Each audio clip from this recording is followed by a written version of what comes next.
The National Association of Evangelicals community from coast to coast in our great land deeply appreciates and values his love for the truth of the Bible and his commitment to its great moral values. Ladies and gentlemen, the President of the United States, Ronald Reagan.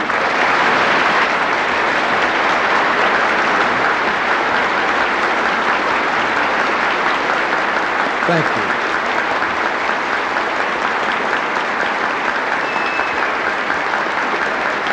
Thank you very much.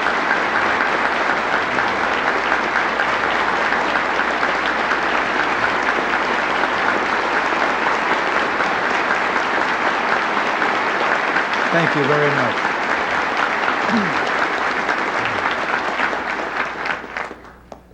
Thank you very much.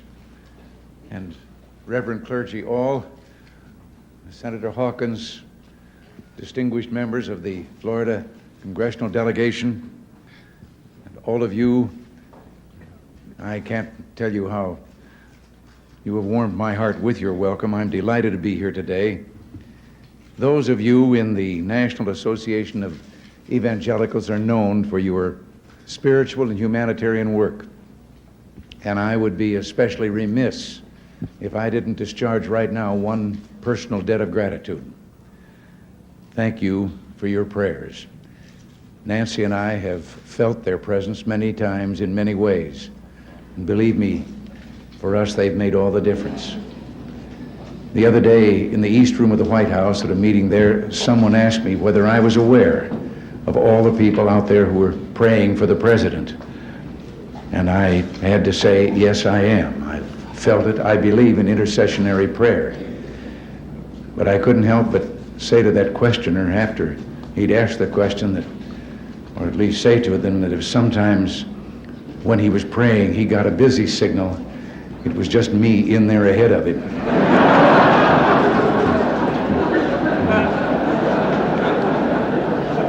I think I understand how Abraham Lincoln felt when he said, "I have been driven many times to my knees by the overwhelming conviction that I had nowhere else to go." From the joy and the good feeling of this conference, I go to a political reception. Now, I don't know why, but that bit of scheduling reminds me of a story, which I'll share with you. An evangelical minister and a politician arrived at Heaven's Gate one day together. And St. Peter, after doing all the necessary formalities, took them in hand to show them where their quarters would be. And he took them to a small single room with a bed, a chair, and a table, and said this was for the clergyman. And the politician was a little worried about what might be in store for him. And he couldn't believe it then when St. Peter stopped in front of a beautiful mansion with lovely grounds, many servants, and told him that these would be his quarters. And he couldn't help but ask. He said, "But wait, how? There's something wrong. How do I get this mansion while that good and holy man only gets a single room?" And St. Peter said, "You have to understand how things are up here. We got thousands and thousands of clergy. You're the first politician who ever made it."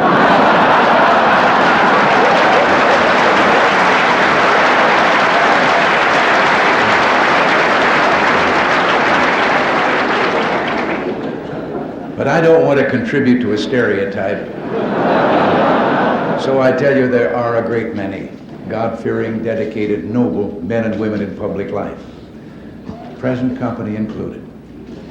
And yes, we need your help to keep us ever mindful of the ideas and the principles that brought us into the public arena in the first place.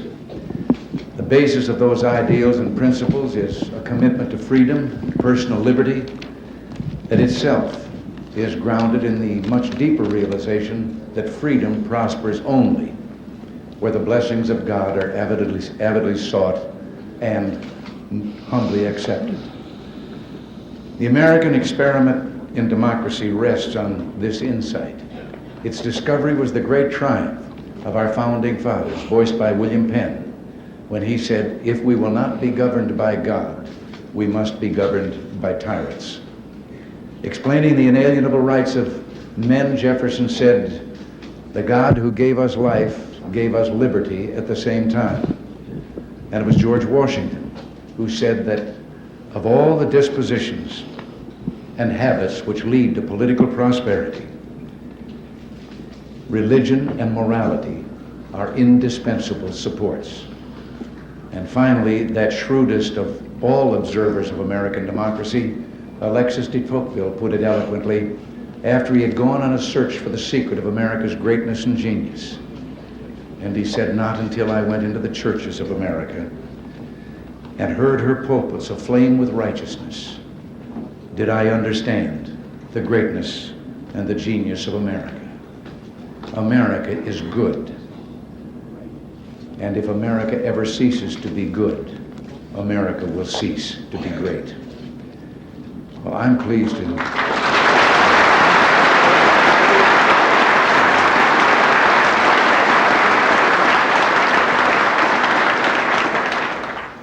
to be here today with you who are keeping America great by keeping her good.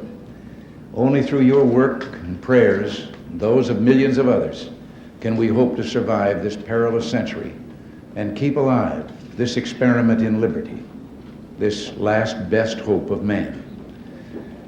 I want you to know that this administration is motivated by a political philosophy that sees the greatness of America in you, her people, and in your families, churches, neighborhoods, communities, the institutions that foster and nourish values like concern for others and respect for the rule of law under God.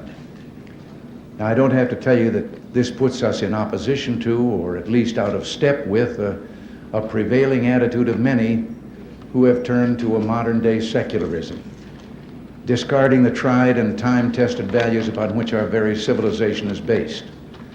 No matter how well-intentioned, their value system is radically different from that of most Americans. And while they proclaim that they're freeing us from superstitions of the past, they've taken upon themselves the job of superintending us by government rule and regulation. Sometimes their voices are louder than ours, but they are not yet a majority.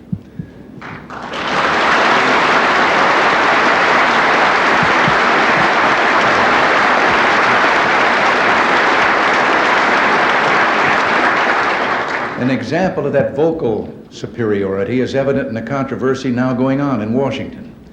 Since I've been involved, I've been waiting to hear from the parents of young America.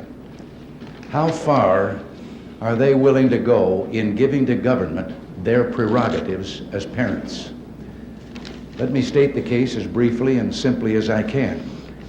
An organization of citizens sincerely motivated, deeply concerned about the increase in illegitimate births and abortions involving girls well below the age of consent, some time ago established a nationwide network of clinics to offer help to these girls and hopefully alleviate this situation. Now again, let me say, I do not fault their intent. However, in their well-intentioned effort, these clinics have decided to provide advice and birth control drugs and devices to underage girls without the knowledge of their parents. For some years now, the federal government has helped with funds to subsidize these clinics. In providing for this, the Congress decreed that every effort would be made to maximize parental participation.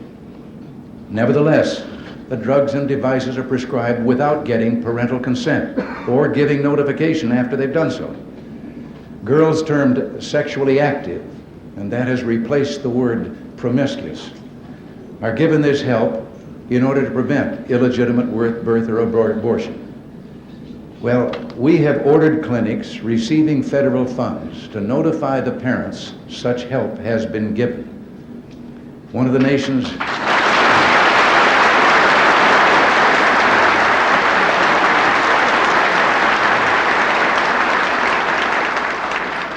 nation's leading newspapers has created the term squeal rule in editorializing against us for doing this, and we're being criticized for violating the privacy of young people. A judge has recently granted an injunction against an enforcement of our rule.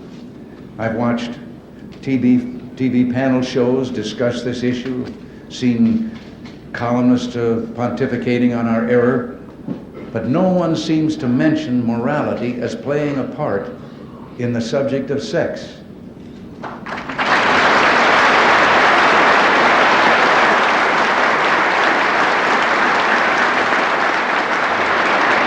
Is all of Judeo-Christian tradition wrong? Are we to believe that something so sacred can be looked upon as a purely physical thing with no potential for emotional and psychological harm?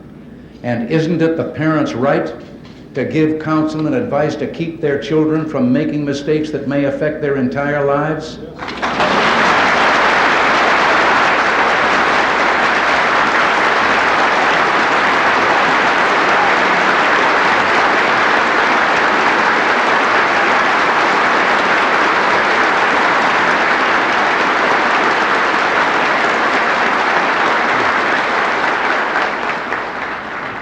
Many of us in government would like to know what parents think about this intrusion in their family by government. We're going to fight in the courts. The right of parents and the rights of family take precedence over those of Washington-based bureaucrats and social engineers.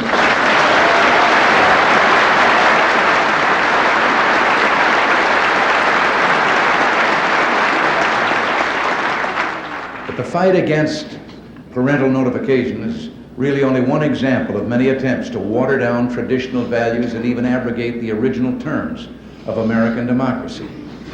Freedom prospers when religion is vibrant and the rule of law under God is acknowledged.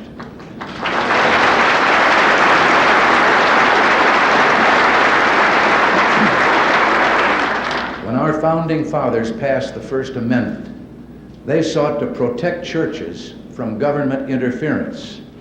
They never intended to construct a wall of hostility between government and the concept of religious belief itself.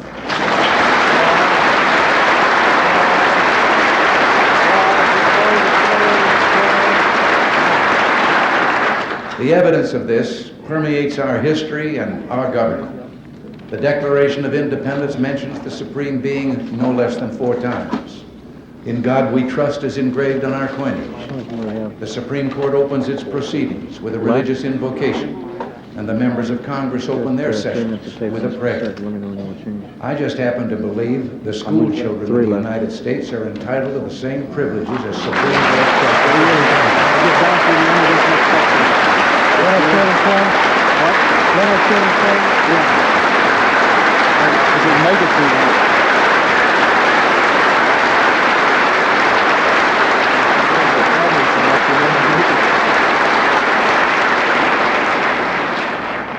Last year, I sent to Congress a constitutional amendment to restore prayer to public schools. So we'll make that. Already this session, there's growing bipartisan support for the amendment, and I am calling on the Congress to act speedily to pass it and to let our children pray.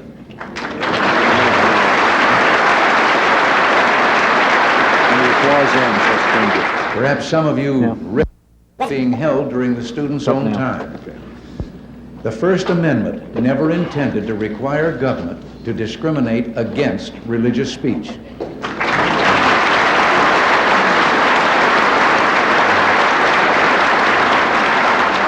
Senators Denton and Hatfield have proposed legislation in the Congress on the whole question of prohibiting discrimination against religious forms of student speech.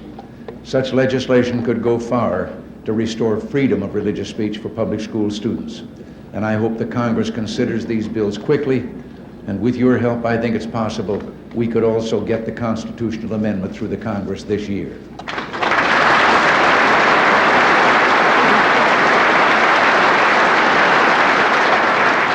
More than a decade ago, a Supreme Court decision literally wiped off the books of 50 states statutes protecting the rights of unborn children.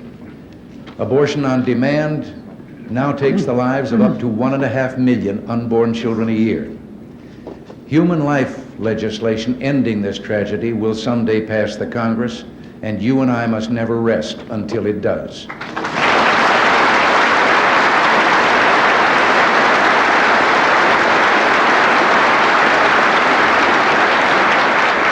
On unless and until it can be proven that the unborn child is not a living entity, then its right to life, liberty, and the pursuit of happiness must be protected.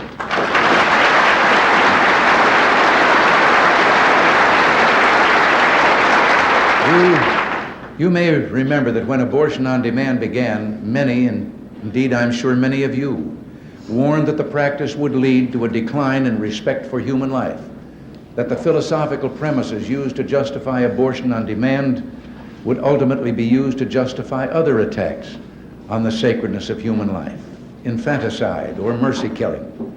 Tragically enough, those warnings proved all too true. Only last year, a court permitted the death by starvation of a handicapped infant.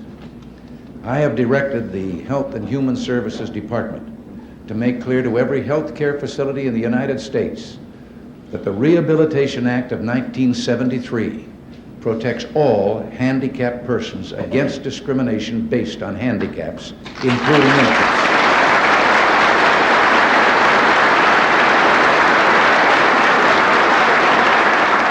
We have taken the further step of requiring that each and every recipient of federal funds who provides health care services to infants must post and keep posted in a conspicuous place a notice stating that discriminatory failure to feed and care for handicapped infants in this facility is prohibited by federal law.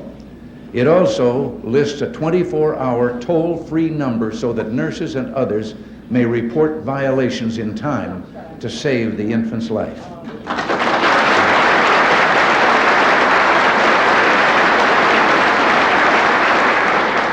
In addition, recent legislation introduced in the Congress by Representative Henry Hyde of Illinois not only increases restrictions on publicly financed abortions, it also addresses this whole problem of infanticide. I urge the Congress to begin hearings and to adopt legislation that will protect the right of life to all children, including the disabled or handicapped. Now, I'm sure that you must get discouraged at times, but you've done better than you know, perhaps. There's a great spiritual awakening in America.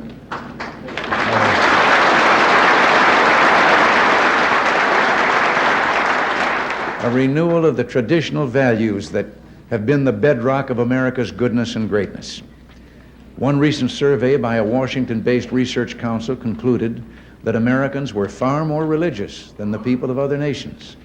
95% of those surveyed expressed a belief in God, and a huge majority believed the Ten Commandments had real meaning in their lives. And another study has found that an overwhelming majority of Americans disapprove of adultery, teenage sex, pornography, abortion, and hard drugs. And this same study showed a deep reverence for the importance of family ties and religious belief.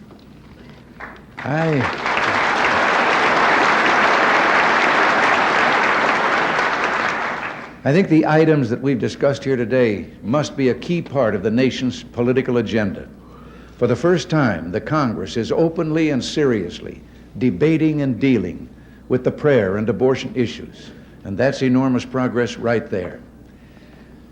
I repeat, America is in the midst of a spiritual awakening and a moral renewal, and with your biblical keynote, I say today, yes, let justice roll on like a river, righteousness like a never-failing stream. Now,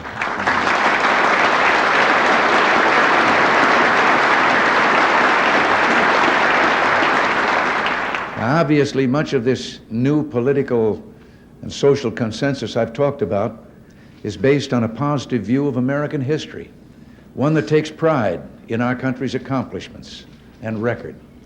But we must never forget that no government schemes are going to perfect man. We know that living in this world means dealing with what philosophers would call the phenomenology of evil, or as theologians would put it, the doctrine of sin. There is sin and evil in the world, and we're enjoined by Scripture and the Lord Jesus to oppose it with all our might. Our nation, too, has a legacy of evil with which it must deal. The glory of this land has been its capacity for transcending the moral evils of our past. For example, the long struggle of minority citizens for equal rights, once a source of disunity and civil war, is now a point of pride for all Americans.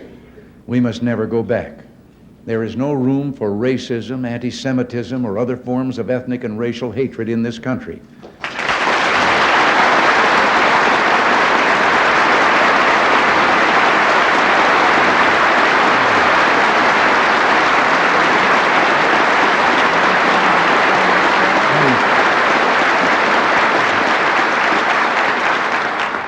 I know that you've been horrified, as have I, by the resurgence of some hate groups preaching bigotry and prejudice.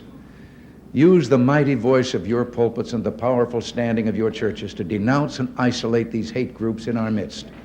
The commandment given us is clear and simple. Thou shalt love thy neighbor as thyself.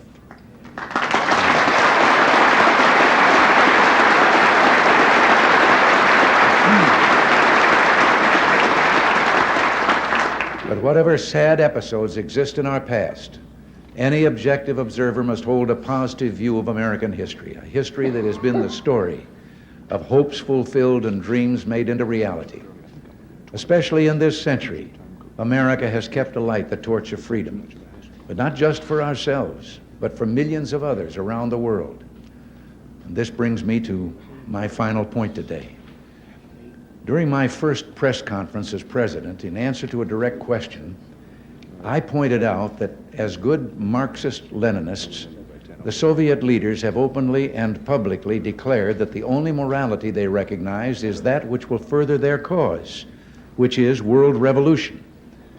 I think I should point out I was only quoting Lenin, their guiding spirit, who said in 1920 that they repudiate all morality that proceeds from supernatural ideas, that's their name for religion, or ideas that are outside class conceptions.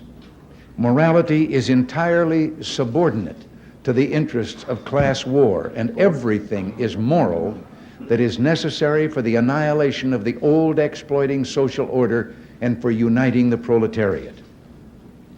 Well, I think the refusal of many influential people to accept this elementary fact of Soviet doctrine illustrates an historical reluctance to see totalitarian powers for what they are.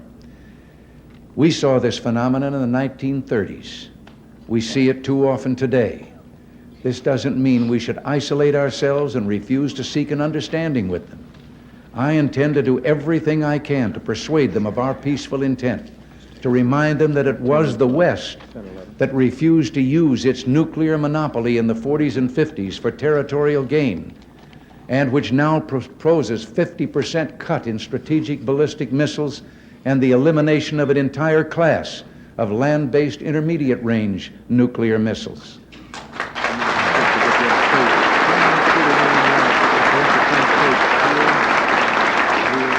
At the same time, however, they must be made to understand we will never compromise our principles and standards. We will never give away our freedom. We will never abandon our belief in God.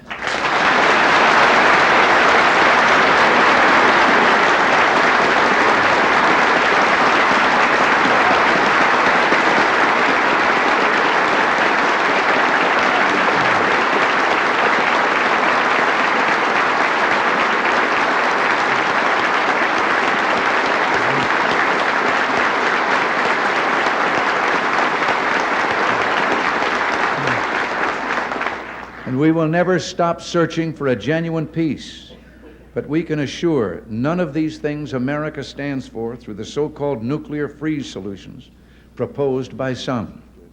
The truth is that a freeze now would be a very dangerous fraud, for that is merely the illusion of peace. The reality is that we must find peace through strength.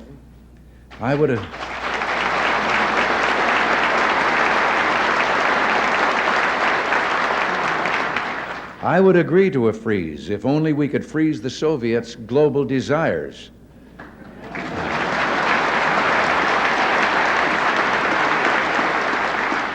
A freeze at current levels of weapons would remove any incentive for the Soviets to negotiate seriously in Geneva and virtually end our chances to achieve the major arms reductions which we have proposed.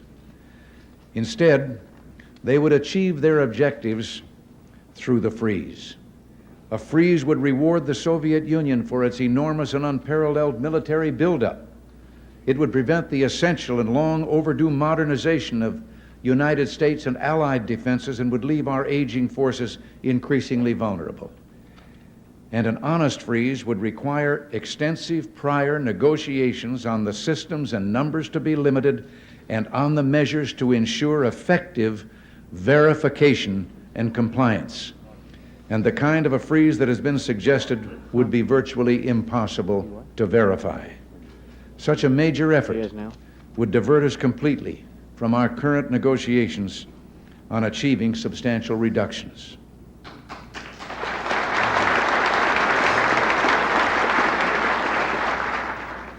A number of years ago, I heard a young father, a very prominent young man in the entertainment world, addressing a tremendous gathering in California. It was during the time of the Cold War, and communism and our own way of life were very much on people's minds, and he was speaking to that subject. And suddenly, though, I heard him saying, "I love my little girls more than anything," and I said to myself, "Oh no, don't say that." But I had underestimated him. He went on, "I would rather see my little girls die now, still believing in God, than have them grow up under communism and one day die no longer believing in God."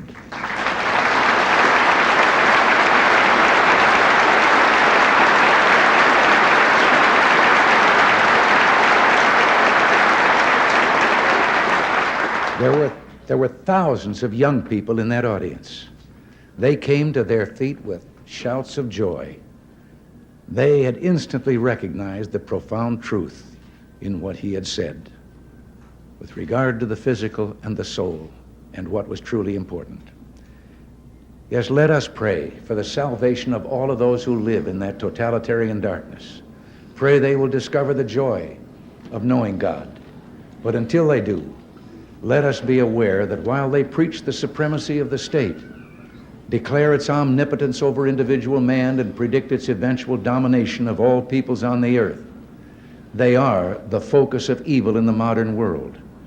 It was C.S. Lewis who, in his unforgettable screw tape letters, wrote, "The greatest evil is not done now in those sordid dens of crime that Dickens loved to paint. It is not even done in concentration camps and labor camps. In those, we see its final result. But it is conceived and ordered, moved, seconded, carried, and minuted in clear, carpeted, warmed, and well-lighted offices by quiet men with white collars and cut fingernails and smooth-shaven cheeks who do not need to raise their voice." Well, because these quiet men do not raise their voices, because they sometimes speak in soothing tones of brotherhood and peace, because like other dictators before them, they're always making their final territorial demand, some would have us accept them at their word and accommodate ourselves to their aggressive impulses. But if history teaches anything, it teaches that simple-minded appeasement or wishful thinking about our adversaries is folly. It means the betrayal of our past, the squandering of our freedom. So I urge you to speak out against those who would place the United States in a position of military and moral inferiority. You know, I've always believed that old Screwtape reserved his best efforts for those of you in the church. So in your discussions of the nuclear freeze proposals, I urge you to beware the temptation of pride, the temptation of blithely declaring yourselves above it all and label both sides equally at fault, to ignore the facts of history and the aggressive impulses of an evil empire, to simply call the arms race a giant misunderstanding, and thereby remove yourself from the struggle between right and wrong and good and evil.